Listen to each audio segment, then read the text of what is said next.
pimedas toas ta vaikselt istub, väljas vimm vaid akna pihta vihtub. Küllaleeg nii nõrgalt helgib, seintele vaid vari selgib.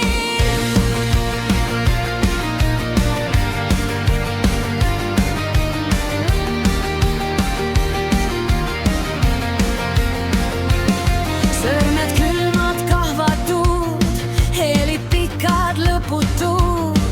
Iga noot kui vaikne karje peidab endas murtud varje. Ta mängib viiulitöös, kus keegi ei kuule ta häält. Külmus poeb sügavale elusse ja lootus on kadunud käest. Pisaraid ei näe siin keegi, vaid kaja, mis hajub kui vari.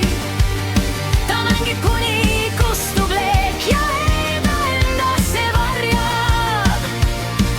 Põrand tasa iga sammu all, nagu mäletakse vana hall.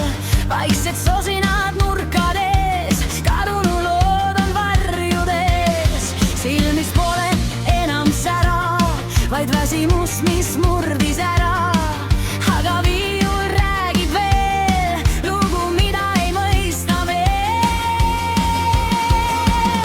Ta mängib viiulitöös, kus keegi ei kuule ta häält. Külmus poeb sügavale elusse ja lootus on kadunud käest. Pisaraid ei näe siin keegi, vaid kaja, mis hajub kui vari. Ta mängib kuni kustub leek ja enda endasse varjab.